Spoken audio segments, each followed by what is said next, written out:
Pleasure. Thank you. So just to give some background to viewers and listeners, we have with us today Professor Robin Banerjee from University of Sussex. If you look up his work online, you'll see that Robin has done some really cutting edge frontier research around kindness. He's the head of the School of Psychology, also global lead of partnerships here at the leadership level in University of Sussex.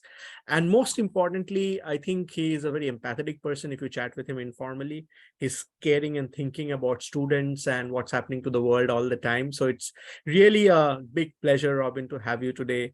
Spend some 60 minutes with us at iHope. Just to give you a quick flavor of iHope. So iHope was an outcome of a grant I and my collaborators at LV Prasad received early March of 2020, just before the pandemic. We have a center right now in Hyderabad, which is with my ophthalmology collaborators at the LV Prasad Eye Institute. We do research with health and public health issues and big data and causal analysis kind of stuff. But we are increasingly also getting into experiments that might be of interest from a psychology perspective and a behavioral sciences perspective. So without further delay, maybe I can turn the mic to you, Robin, to say a little bit about your research, and then we can come back and open up for some Q&A with the audience. Thank you so much. Thank you so much. It's an absolute pleasure to be here, and I'm really pleased to be speaking with all of you. Thank you for giving up some time to talk about kindness and the links with healthcare.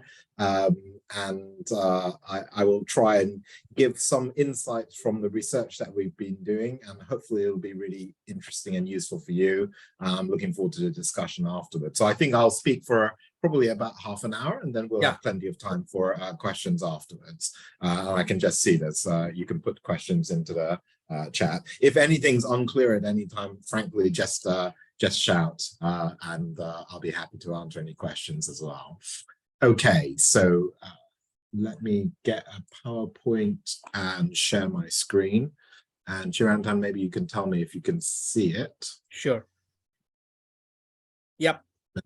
Let me start the slideshow. Does that work?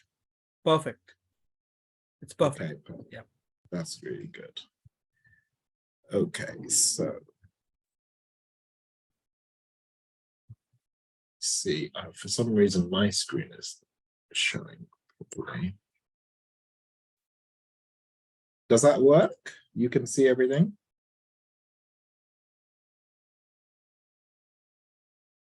Okay, perfect. Can you see that all right?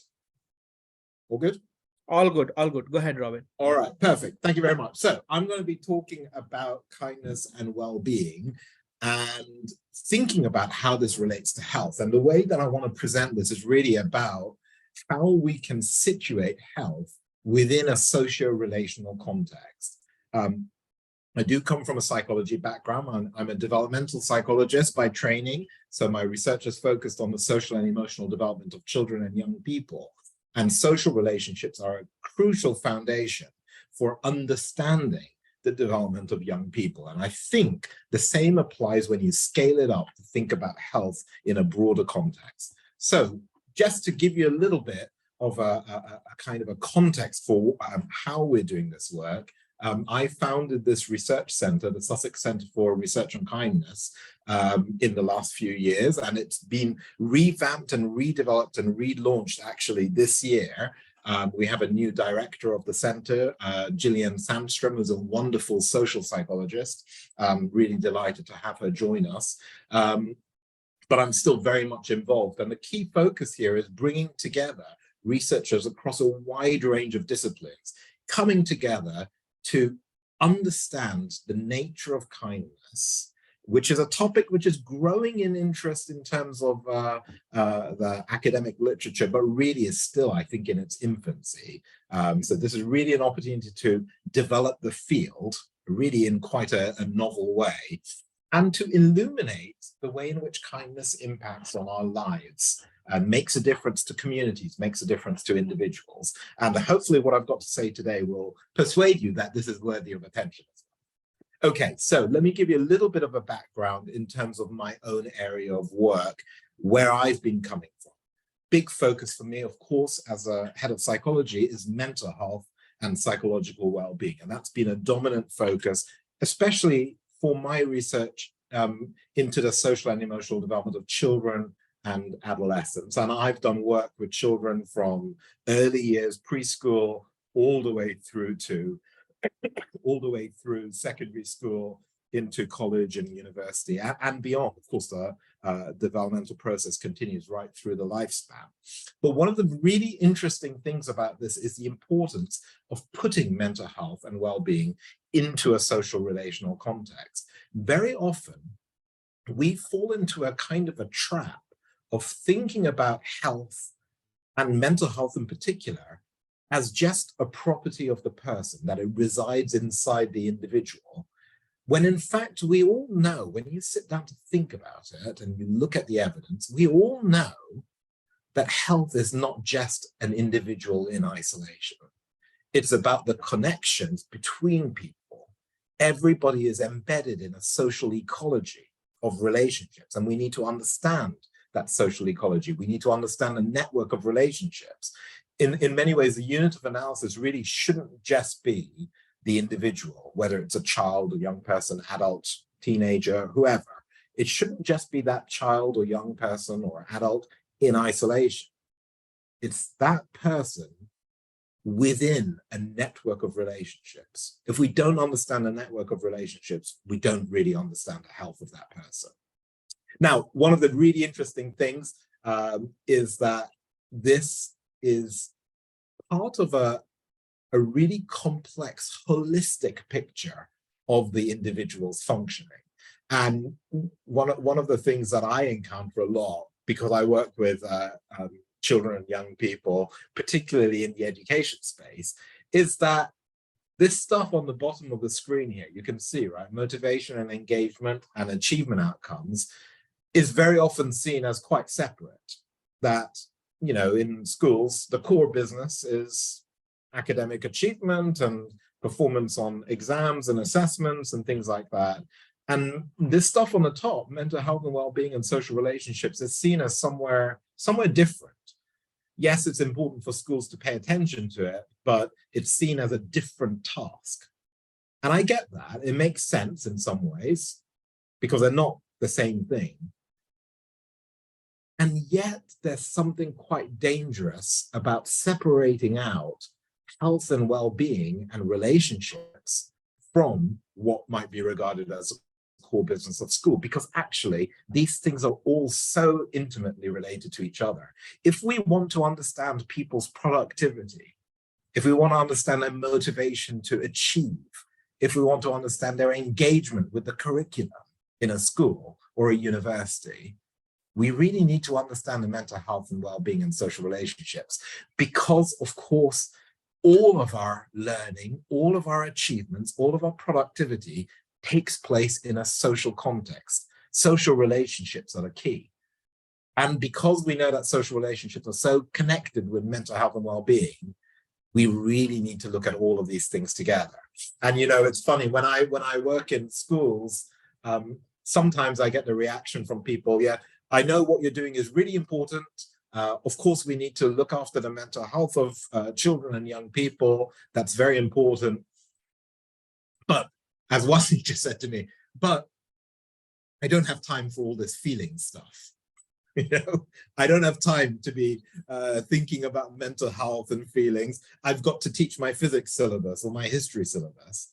But same person would say, almost in the next breath, I'm spending 50% of my time just trying to manage the class, just trying to control the class. Yeah. And I'm thinking, well, maybe there's something that we need to learn here.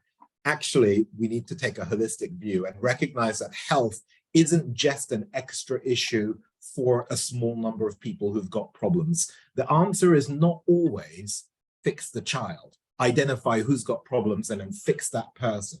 It's not always just about identifying who's got difficulties and then fix those individuals. Sometimes the answer isn't fix the individual. Sometimes the answer is fix the environment. Yep. You need to pay attention to the context, attend to the relational context. So I'll give you another little demonstration here, okay? this is the kind of stuff that I do in school environments, and very intimately related to health. So this is called a sociogram. It's a visual representation of the social network within a class. It's how young people are connected with each other. And these arrows are all indicating positive nominations when we ask the kids, who do you most like to hang out with? Who do you most like to play with? If it's young children, play with. Okay, these are made up names. This is, but it is actually real data. This is a year 5 class in the British system. Even though I've been in Britain for a long time now, I didn't grow up here, so it's not always obvious to me. But year 5 is 9 to 10 years old in the British system, these are, although the names are made up, these are genuinely patterns of relationships within a class of 9 to 10-year-old children. And you can see here, look at Nadia. Many, many nominations. Everyone likes to play with her. Okay, they most like to hang out with her. But then you look at this kid here, Rio. Rio says, I most like to play with Joseph, Nathan, and Chris. Not one single person nominates Rio back. Okay, and these are the variations that occur all the time. And to be honest, every one of us on this call, on this webinar, we've all experienced this to a greater or lesser extent at different times in our lives. And if you cast your mind back to that time when you were in school, actually those things are really meaningful at that time. Now, you might say, well, but this is, you know what kids are like. They're friends 1 minute, and then the next minute they've fallen out and they've had an argument, and then probably the next day they'll be best friends again. Yes, that's true. But we know that some young people are at elevated risk of health difficulties, and it is connected with an entrenched pattern of difficult relationships. This is an interesting point, and there's plenty of evidence. It's linked to physical health as well. Let me say this, it's not just mental health. Physical health is also associated with some of these patterns. Entrenched difficulties in social relationships. Sometimes someone can be in that particular status category where they're extremely rejected within the peer group for a very long period of time, not just a few days, not just a few weeks, but over years of school life can be experiencing that. And I think, as I said, all of us to a greater or lesser extent have probably experienced ups and downs of relationships during our childhood, and frankly, even now as adults as well. And they are meaningful to us. They make a difference to how we feel, and the mind and the body are connected. So mental and physical health are all joining together in a social relational context. And we've done lots of work where we try to, I use a lot of longitudinal research in my programs of work, where we try to follow young people over a period of time to understand the journey. So this, and I do a lot of work in different countries as well. So this is a program of work. We've done lots more since then, actually, in the same group. This is a program of work in a community in North Italy. And we followed children as they started school. And we showed that there was something very powerful about the way young people were supported to understand each other. And I don't mean understand each other in a very technical sense. I mean it in a social or emotional sense, being able to tune into each other, being empathic.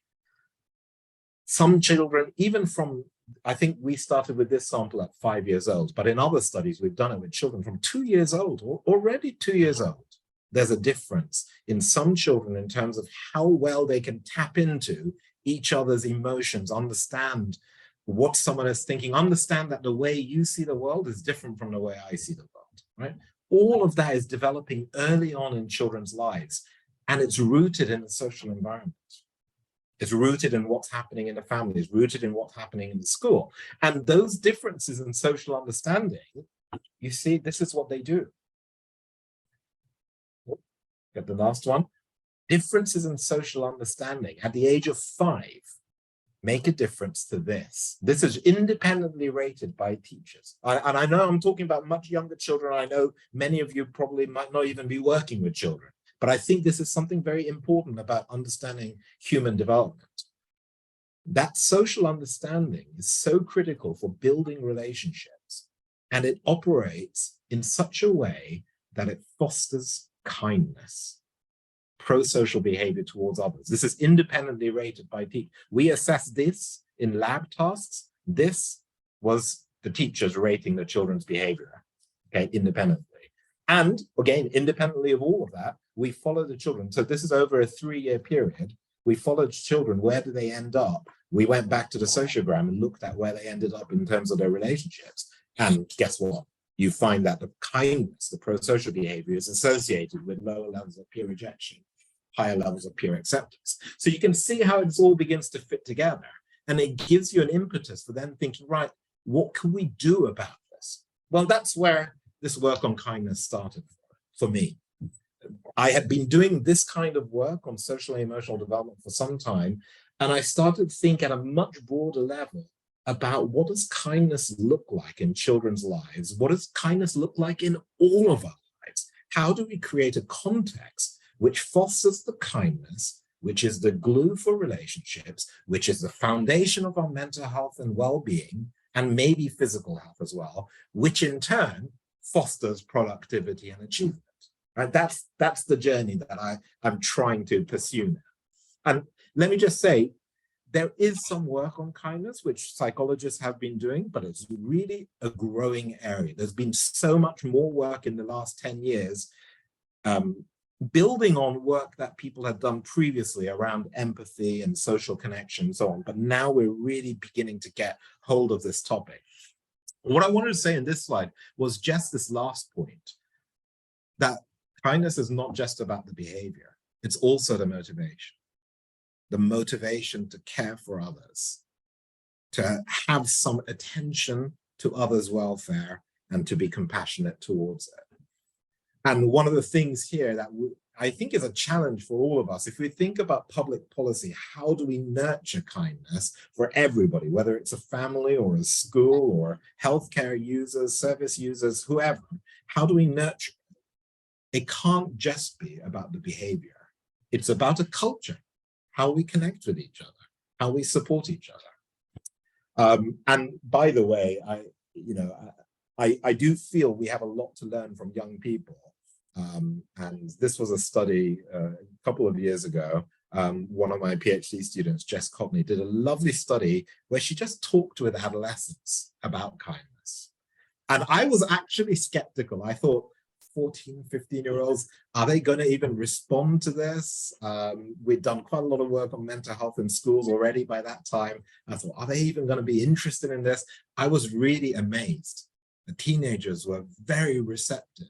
It really meant something to them. And they gave very sophisticated descriptions of what kindness is, the different forms it takes, also what unkindness is. They talked a lot about that as well. And they themselves recognize kindness is not just about positive benefits for the person who's receiving it, also for the person who's giving it. And this was, I can't remember exactly how old, 12 or 14-year-olds, they were telling us these things. So I think we need to listen to the teenagers because they have something quite powerful to say about how kindness can be transformative in the world. Okay. So that brings me to, I think, Chirantan, you mentioned this in when you were sharing the work previously, very kindly. I did a big piece of work with the BBC. And Claudia Hammond is an alumna of Sussex. She studied here quite some time ago. And she is now a broadcaster, author, presenter on the BBC. And she and I got together. And we said, let's put BBC and Sussex together and make a project. And we had to persuade lots of people, but we made it happen in the end. And we created a whole series of radio programs based around it, which I hope you'll be able to access and enjoy as well. We did quite a lot on the BBC World Service for the international audience, which was nice as well. But again, interesting thing, BBC, first of all, was a little bit skeptical. Is this really going to get much traction? Are people going to be interested in kindness? Well, they were really amazed because this turned out to be one of the most successful academic partnerships they'd made because it attracted not just a couple of tens of thousands of people, over 60,000 people took part in the questionnaire study that we created. It was quite amazing. And if you want to know more, I will say a few things from the study in a minute. But if you want to learn more about it, Claudia Hammond, look out for her online articles. They're all there on the web. Everyone can access. And also, oh, I'll share something a little bit later, but she's also, I think I've got it later in my presentation, she's also just published a really lovely book I strongly recommend to you called The Keys to Kindness. And it's only just out. It was out maybe a couple of months ago, but you can get the ebook and everything. So hopefully you'll be able to access it. I'll try and send it around. I think I've got it in my slide, but otherwise I'll send it around to you, Chiranta, to circulate. But it's a really lovely book, and it talks a lot about the findings. But for today, I just wanted to use my remaining time to just take you through a few examples from the kindness test, and then move on to scale it up a little bit and think about implications. And really, I want to hear from you. What do you think are the implications for public health and public policy? Okay, so first thing to say, we got, as I said, a very, very large number of respondents from the general public. So it's very interesting. No, there's been no study like this before to have very detailed input from so many people on what they think about kindness, where they see it, how they experience it. And we did so much in that questionnaire study. I can't begin to even cover it all. But just a few snapshots. We asked people at one point, how much is kindness valued in different places? And we had a rating scale from 1 to 7. And look at these differences, right? Medical settings.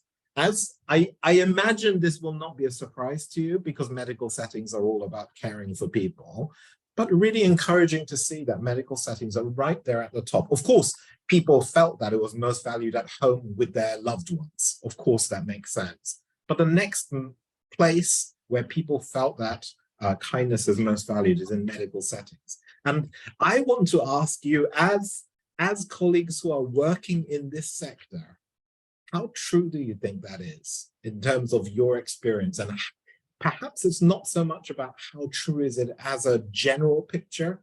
I'm really interested in variation. One of the things I'm very interested in is variation in experience. When you go from one healthcare setting to another, one part of the country to another, one part of the system to another part, how varied is it? And you can see here that people have very different perspectives on different settings. Perhaps it won't surprise you. Bottom of the pile, unfortunately, was politics. Politics was seen as a place which was generally not kind. And I should say, I'm working, by the way, I'm working with a wonderful organization called Compassion in Politics. We're working with a lot of members of parliament in the UK. We'll see how we develop this work, but we do have a lot of support from members of parliament from all different parties in the UK. But Compassion in Politics is really trying to change this dynamic. But what about healthcare? That's my question for you. How variable is it? Okay. When we broke down the results, and because we had over 60,000 people, we had lots of people, and we asked them, where are you? Are you employed? Most people were employed. Some people were not employed, but most people who are working people, they gave us lots of valuable information, and we asked them, what sector are you working in? And then we asked them directly, in your workplace, how much is it valued? And in a kind of reassuring triangulation of the results, actually the people who are working in the healthcare sector were among the very highest scoring in terms of saying that kindness is valued at work. Now, I want to make one point very clear. These people were not saying that kindness is easy in their healthcare system. They weren't saying that it's always present 100% of the time. They were saying that when it's there, it is valued. And again, there is variability. Not everybody said that. You can see the mean score was 4.28 on a scale from 1 to 5. So it was high, right? It's high. It's one of the highest. along with these other places that I've mentioned. But there is variability. And one of the things I want to move on to next is, why is there variability in people's experience of different healthcare settings? Oh, that's strange. Why is that? Can you see that now? Yep. I mean, I guess Perfect. you may have pressed a key. Yeah. Sorry, my slides. What I see on one screen is different from what it's seeing on the other screen, but hopefully you can see now. Yeah. Healthcare, one of the highest scores, right? So the average for the whole sample was 3.9, which is very encouraging, I think, is above the midpoint. But healthcare was the highest. But again, there is variability. So we need to pay attention to that. We really need to understand what's happening there. So if you want to know more from that particular project, please look at Claudia's book. It's a really lovely book, and you can look at that from November 22. It came out a couple of months ago. I want to just use the last, how long have I got, Chiranta? Maybe 5 minutes or something like that? Yeah. I want to use the last 5 minutes to just scale up and think about what this means for the whole system in which we're operating. So I'll give you the example, first of all, from an older piece of work where I was working in schools. And one of the things we realized was that although all schools in England were focusing very much on social and emotional learning, that was a big part of what schools were doing, paying attention to social relationships, emotional development. There's a whole thing in the curriculum which is called personal, social, and health education, PSHE. It's part of what schools do. But they don't do it in the same way. It's the question of variability again. And one of the biggest things that we found was that schools varied in the extent to which their approach to social and emotional learning was taken as a whole school priority. Not just we have a teacher who does these PSHE lessons and every student gets a lesson once a week or once every 2 weeks on personal, social, and health education. But this is about everyone all the time, in every class, when you're in the canteen, when you're in the playground, when you're in the staff room, the staff interacting with each other. Social and emotional dimensions are important, right? And there's a huge variability in this. And it turns out that variability is quite important. Not surprisingly, when we did anonymous surveys of staff and students, and we asked them about what their experience was like, the social and emotional environment of the school, it turns out that that's very deeply linked to how much the school really embeds mental health, social and emotional learning in the fabric of the school community. And that makes a difference. You know, the students in those schools say they have more positive social experiences, but not just that. Look at this. They also are the schools which had higher attainment results. And these are the headline exam results at the end of high school. Higher attainment results on the standardized tests and lower levels of persistent absence. So there's something quite interesting here. It goes back to that first, those boxes I was showing about how they all join together. This is what we need to pay attention to. And really, this is what I'm still working on this. This is just last year, and I'm still doing work on this. In England, we have these mental health support teams, which are a bridge between the health service, the NHS, the National Health Service, and the education system. And what we're moving towards now is an approach which is much less about just identifying who has health difficulties and then providing interventions to those young people, and more towards a whole school approach where we think about how we create an environment which is promoting health for everybody, all the young people and all the staff as well, not forgetting the staff. So we have to pay attention to this. This isn't just about interventions that you deliver to individual young people who've got problems. It's an approach that we take to transforming the culture of the environment. And one of the really interesting things that's happening at the moment in Wales does not follow the national curriculum in England. Wales has its own curriculum, and I've been working with them very, very closely over the last 5 years, developing this new curriculum for Wales. And I'm really pleased and excited. It's not easy. It's just been rolled out this year, was the first one. September 22 was the first national rollout of this, right? So it's just been rolled out, and it's not easy. It's a big transformation, lots of challenges with implementation. But it's a really exciting journey, because look at this. Look at this. Standard academic areas, science, technology, math, language, literacy, humanities, but on the same level as all of those academic subjects, we also have health and well-being. We also have expressive arts, which is almost another talk for us to have at some point, because I think the expressive arts are very, very interesting as well. And there's an intersection with health and well-being. But isn't that really quite striking? Yep. To put health and well-being into the curriculum on the same level as math and science and history and languages and English, whatever. I think it's really fascinating. My last thing that I was going to end with was to just share with you this document, which you can find on the web, because I think it's a really, really interesting document. And I would encourage you to read it. It's a pamphlet which is written by Julia Unwin, who was previously, she was a chief executive of a big funding body, the Joseph Rowntree Foundation, who do amazing work in the community, particularly around issues of disadvantage.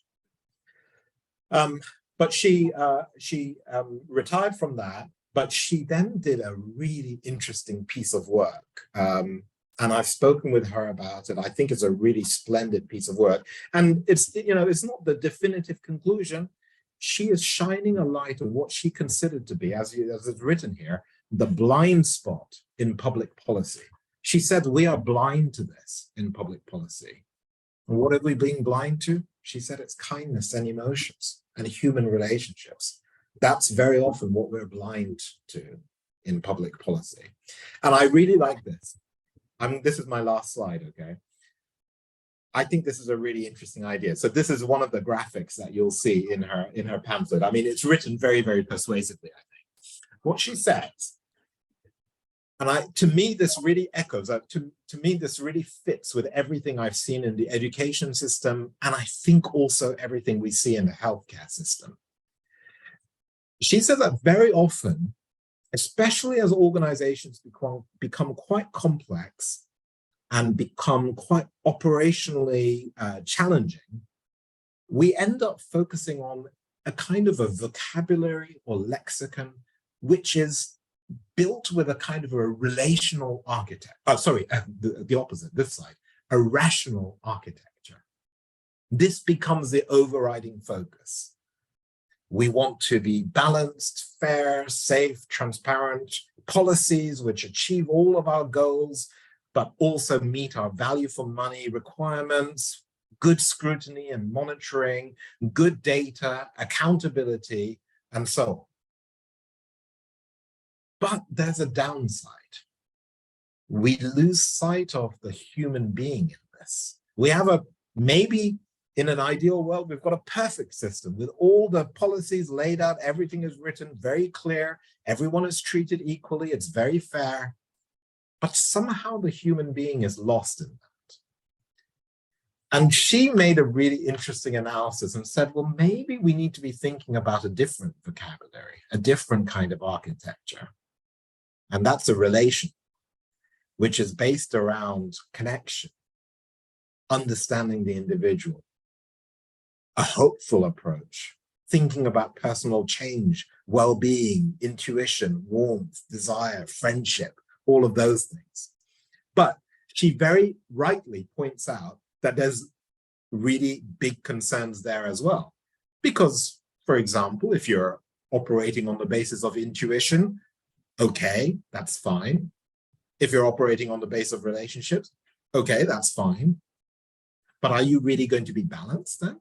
Are you going to be equal to everybody? Are you going to be fair? Because we all have our favorites. We have relationships with some people. Will we favor them and support people who are in our in-group and will miss other people? And that wouldn't be right. And of course, it's the rejection of those things that leads us to, again, reaffirming this rational lexicon. But you see where we end up here. This is the real risk. We end up with a system, because we're concerned about not having favoritism, we don't want to just rely on intuition, we want to make sure we've got good data, good accountability. We end up with a system that feels like almost people are just numbers. The human being is lost. It feels very arid and sterile. And this really resonates. I'm very curious to know, I'm going to stop in a second, but I'm very curious to know if this resonates with you. Because for me, it does resonate in the education system. Sometimes we lose the human being in the, whether it's the staff member or the student, because we're so preoccupied with finding the perfect system for laying everything out perfectly. And it does sometimes feel arid and sterile. It does sometimes feel like there's a declining level of trust. And I wonder if that's true for the healthcare system as well. Because you see, the interesting thing that Julia Unwin challenges us, she doesn't have the answer. She's challenging us.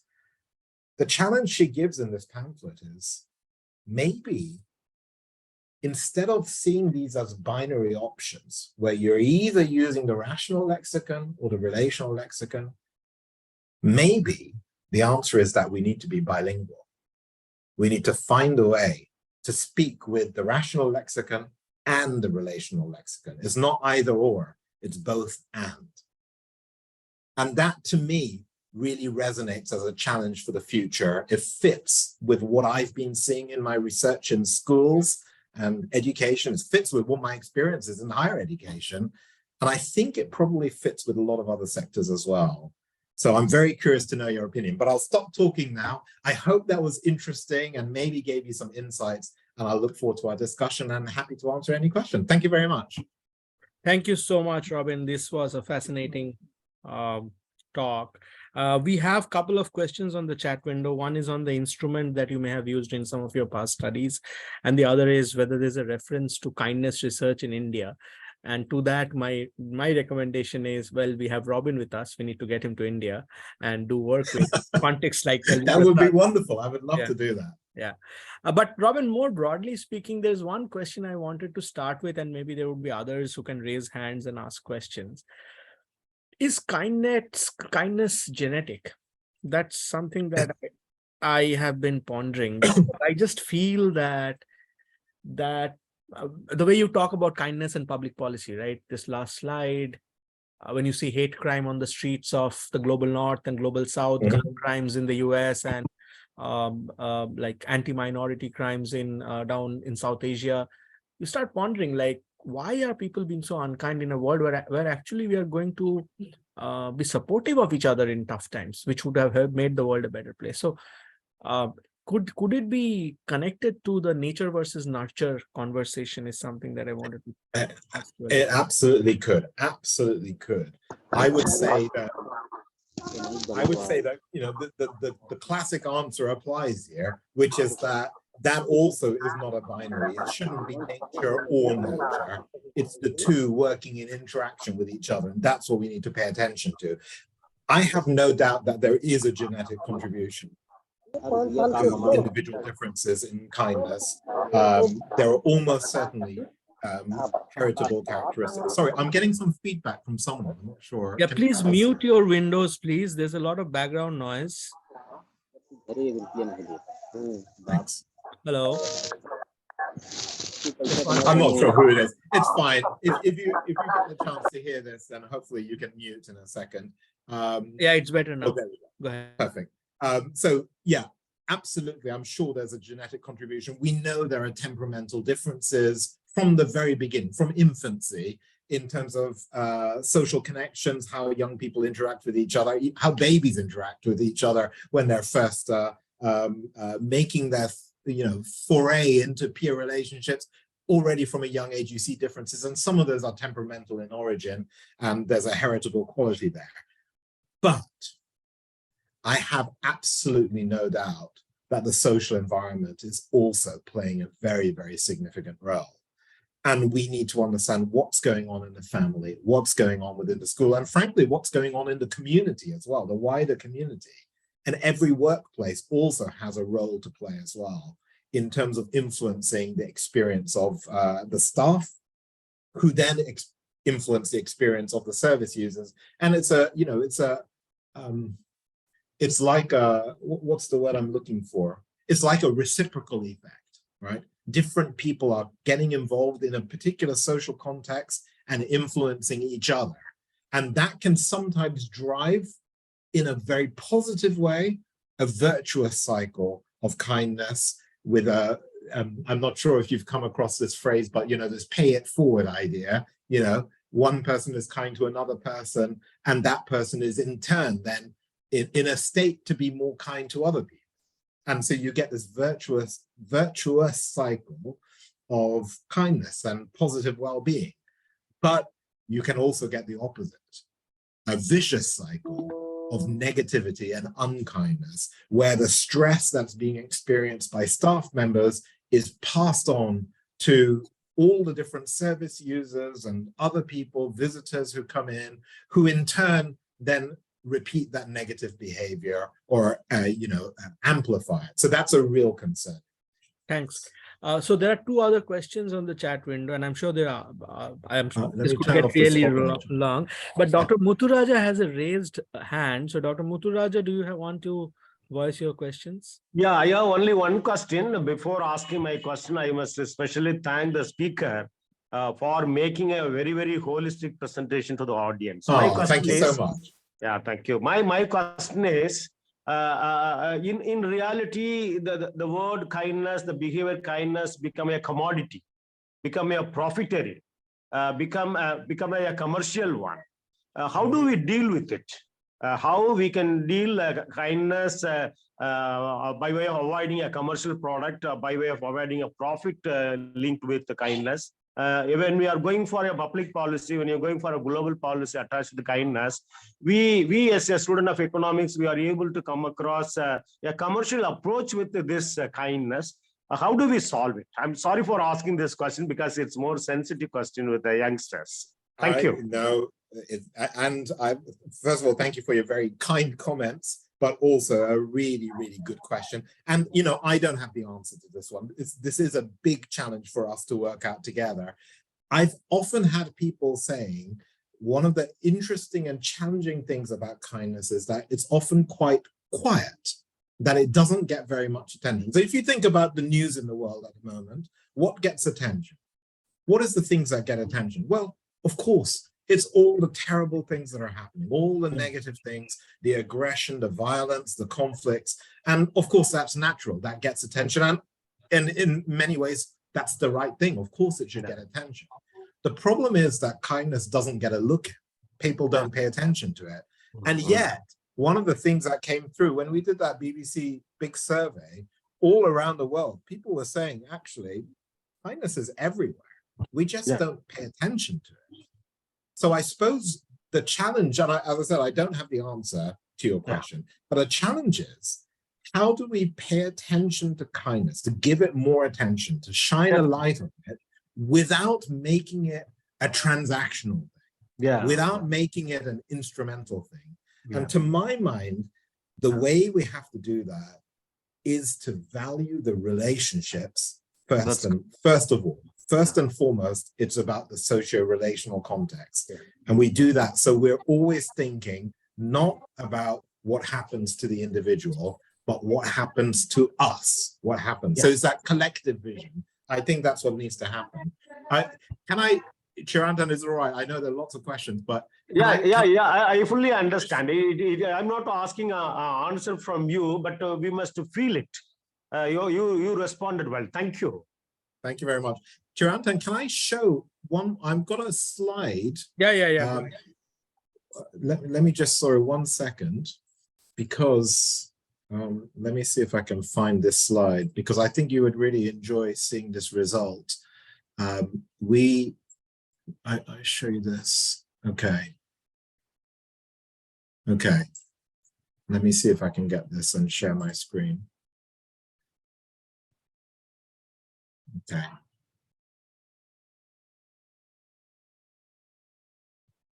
Yep, we can. Sorry, you can see it? Okay, I thought this would be an interesting point as well. This is a slide, I wasn't going to talk about this today, but I think given what we've just been talking about, I thought this was interesting.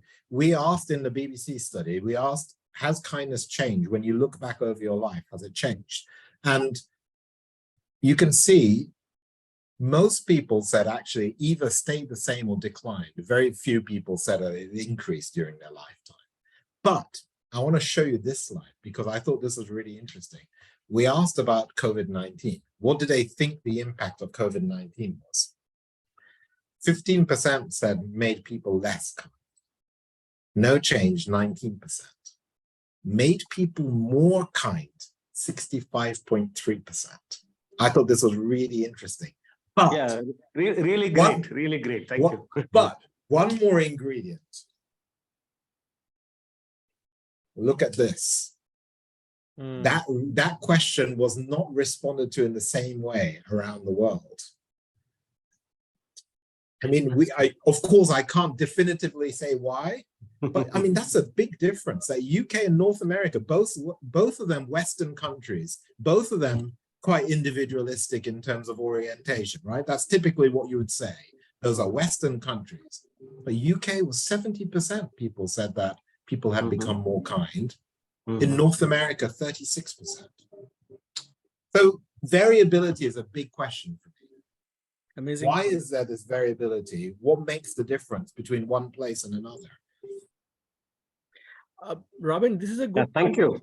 Thanks, Dr. Muthuraja. So this is a good point to ask, take your thoughts on transactions and kindness to what Dr. Parul is asking, which is how do you implement these findings in a normative fashion in homes, in schools, and in organizational settings? I think you have already demonstrated how you're working with Wales and with BBC to take it and make it more meaningful in engagement.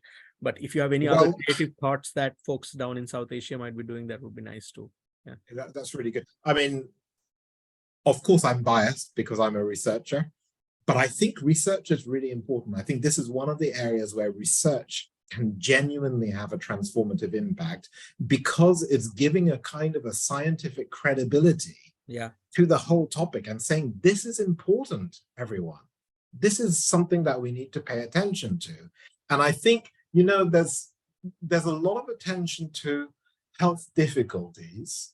There's a lot of attention to conflict, a lot of attention to problems with well-being, bullying and harassment, aggression, all of those kinds of things. And that's absolutely right. But sometimes I feel like we pay so much attention to where are the problems, and we don't pay so much attention to where are the solutions. And the solutions are all around us, but we need to pay attention to it. And I think research has the power to do that. The one thing I would say is that there is probably something quite important to do around training and development for staff as well, and for leaders in organizations. So if you think about what would make a difference in terms of an organizational context, one of the reasons I think there is variability is because of variability in leadership. I think that's a really important factor in terms of cascading a general ethos across the community. And I'm just catching up with the chat. I can see people have posted questions in there regarding the tests and questionnaires. I will send some links to you, Chirantan, if you're able to then pass it on. Sure. Then I can send some links so that people can read the papers. It would be useful. The other two are some things we have touched on, IQ versus EQ, or the role of cost of living and inflation on kindness. I guess you already have some study going on either of these. Yeah, absolutely. So actually the role of EQ, that emotional intelligence, I think is really significant. And one of the things, again, is that I want to emphasize, probably there's a genetic contribution to this, but there's also an amazing opportunity in schools. And that's why I think working with the education system is really important, because that's going to be the future generation of leaders, right? So you think about the education system, what can we do to develop the social and emotional skills that young people need to thrive in the future in the workplace? And that's one of the things that I think we need to do. Economic inflation, I think, is a double-edged sword. I mean, we're dealing with this right now. I mean, UK is in a bit of a state with it at the moment, as you probably know, and all around the world, people are struggling with the cost of living. That is a double-edged sword because on the one hand, it can make people become even more individualistic and just think about transactions for me. What is the benefit going to be for me? However, one of the reason I say it's a double-edged sword is because there is another side, and another side is actually a more positive side. There is a tremendous amount of spontaneous support within communities at the moment because people are recognizing distress around them. Sometimes because it's getting closer to them, they see it more. Sometimes you don't see the ones which is more distant from you. Now the cost of living is making things more visible and people are paying attention to it. And actually in UK at the moment, and I'm sure India and other countries as well, there are some wonderful acts of kindness that are becoming dominant, becoming more prominent as people are seeing the shared predicament. And this is what I mean. It's a movement from the individual mentality to the collective mentality, thinking not about me, thinking about us. And I think actually, if we play our game right now, with this crisis that we're all facing in different parts of the world, actually, we may have an opportunity here to pay attention to us collectively, society collectively. That's a great way to, I think, end today's session. Thank you so much, Robin. And thanks also for the great questions to everybody. We really good questions. The readings. We will also socialize the recording. And we'll have to get Robin to India to get some of the research downstream. So thanks, everyone, and have a great weekend. Wonderful. Thank you very much for inviting me. It's lovely to meet you all. Bye-bye. Bye-bye.